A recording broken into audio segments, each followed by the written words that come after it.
France, Maroc, les gars, c'est ce soir. Alors, à l'heure où je tourne la vidéo, on ne sait pas encore qui a gagné entre l'Argentine et la Croatie. Donc, on part sur des suppositions pour ce qui sera de la finale contre qui on va jouer. Donc, la vidéo est tournée bien avant ce match-là. Mais, on va quand même parler maintenant du France-Maroc, les gars. Et j'aimerais bien faire une sorte de petit comparatif entre les deux, mais c'est compliqué, les gars. C'est compliqué parce qu'on est sur deux entraîneurs qui ont bien compris l'essence du jeu, deux entraîneurs qui ont compris comment fonctionnait le football, deux entraîneurs qui n'ont pas peur de changer les règles de leur manière de jouer. Parce que le Maroc qu'on a eu en début de compétition n'est pas le même Maroc qu'on a ici pendant les phases finales, et l'équipe de France n'est pas la même non plus. C'est des équipes qui s'adaptent à l'autre équipe. Par exemple, le Maroc, ici, quand il a joué l'Espagne. Voilà, l'Espagne a sa marque de fabrique, a son style de jeu, et le Maroc s'est adapté. Le Portugal, c'est son style de jeu aussi, le Maroc s'est adapté. Là, par contre, la France, c'est la même chose. L'Angleterre, la France s'est adaptée. Et c'est comme ça à chaque fois aussi pour Didier Deschamps. Didier Deschamps adapte son équipe par rapport à sa manière de jouer, par rapport à l'adversaire. Le Maroc, la même chose.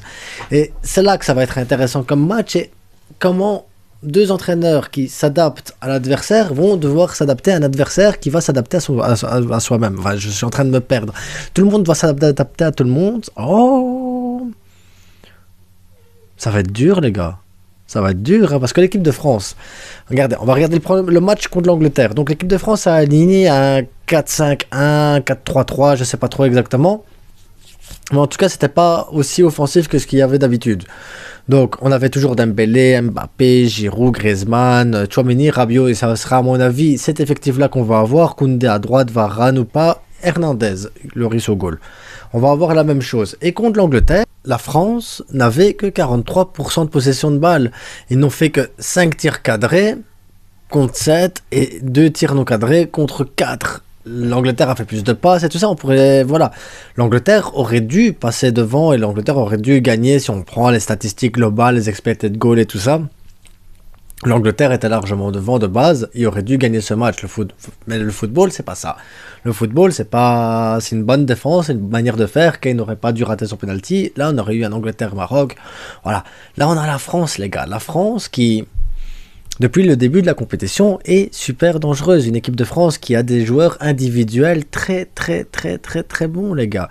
Que ce soit dans l'axe, Upamecano Varane, c'est très solide. À gauche, Hernandez, très offensif. À droite, Koundé, il couvre vraiment bien. Il remplace très bien Pavard, même mieux que Pavard à ce côté-là, alors que c'est pas son côté de base.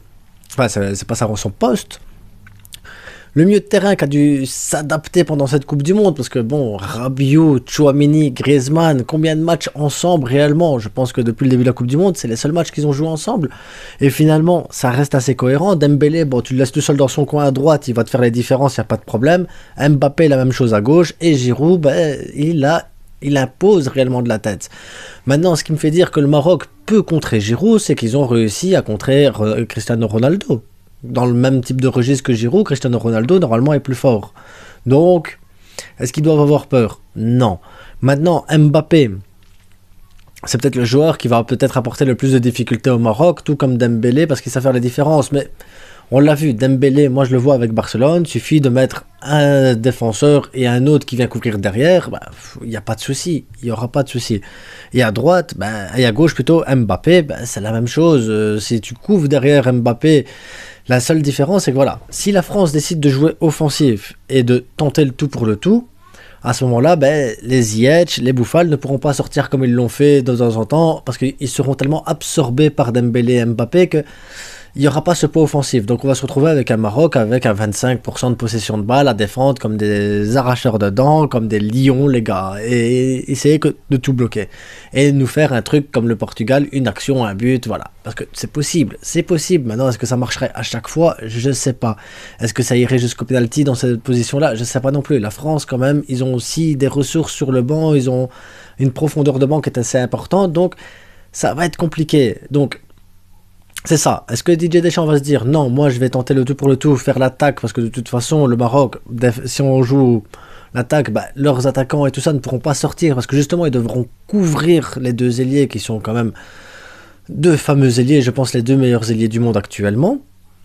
Ou est-ce que la France va décider de laisser le Maroc à la possession de balle, parce qu'après tout le Maroc c'est quand même le petit Brésil africain, ils savent jouer du ballon, ils ont la technique, ils ont la balle au pied, ils ont ce qu'il faut, et dire ben, moi le Maroc je leur laisse la balle comme on a fait avec l'Angleterre, et risquer que Ziyech ou Bouffal, ben, voilà, ils mettent dans le vent la défense, et après peut-être partir sur des contres pour avoir justement de l'espace dans le dos pour Dembélé et Mbappé.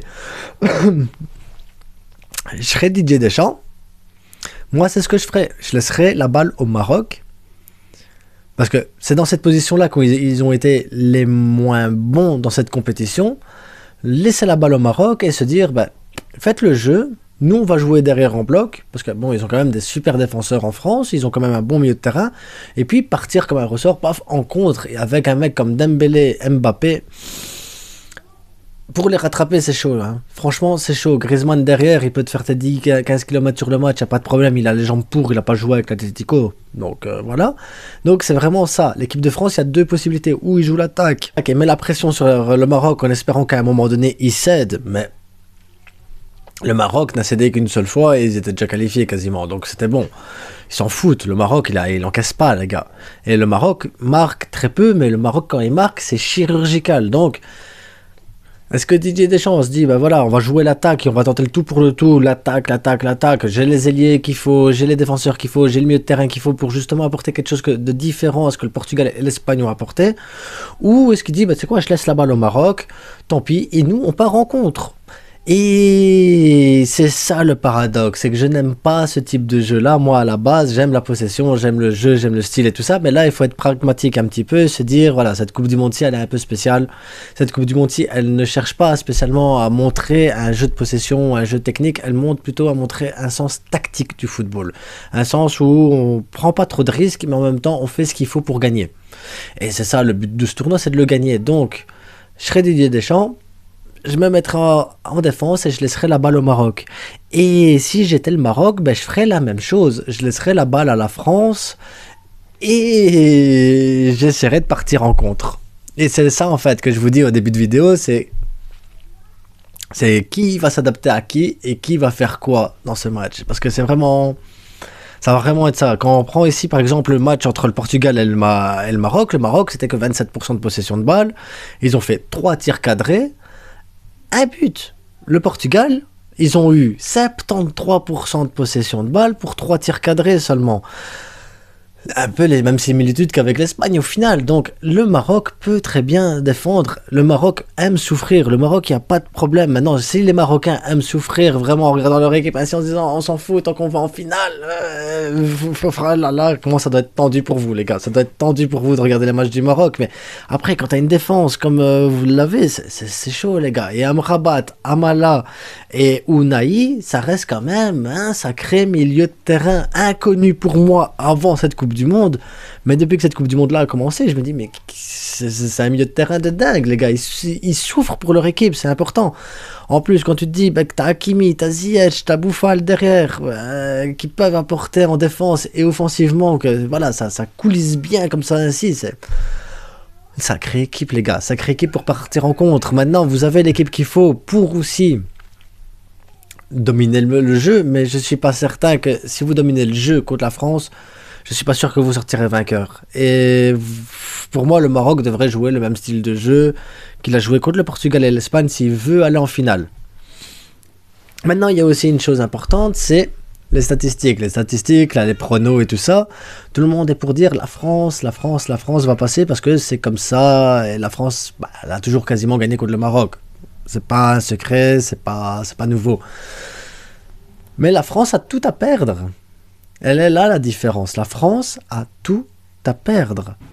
Ils peuvent faire le doublé Coupe du Monde qui peut arriver depuis 30-40 ans, ou se retrouver à jouer la 3e et 4e place contre la Croatie ou l'Argentine. Le Maroc, par contre, ils ont rien à perdre. Ils ont tout à gagner. Il n'y a plus de pression. Les gars, l'histoire, ils l'ont écrite déjà. C'est fini. Ils peuvent jouer libérés et se dire, nous, on s'en fout. on passe pas, c'est pas grave, c'est bon. Donc, le psychologique va jouer énormément sur ce match, mais vraiment énormément. Le Maroc a rien à perdre, qui écrit l'histoire, qui est là, en mode lion, et il faut contourner la montagne Atlas pour pouvoir marquer un but, et l'équipe de France qui est à 2 matchs d'écrire l'histoire aussi, avec cette deuxième Coupe du Monde d'affilée, peut-être. Il faut voir si Messi ou Modric sont en mode Ballon d'Or et en mode histoire, mais les gars, ça va être un beau match. De toute façon, que le meilleur gagne. Les deux équipes ont fait une super Coupe du Monde. Les deux équipes ont joué avec leurs armes. Les deux équipes sont... Voilà. On se retrouve de toute façon après le match, les gars. Et quoi qu'il arrive, je pense que ça va être chaud bouillant, les gars. Chaud bouillant le match. Donc, à ce soir pour le débrief d'après-match. À chaud, les gars. Juste après. Et on parle de la finale tantôt au soir aussi déjà, comme ça. Allez. Bon match amis marocains, bon match français et que le meilleur gagne les gars, que le meilleur gagne. Ciao.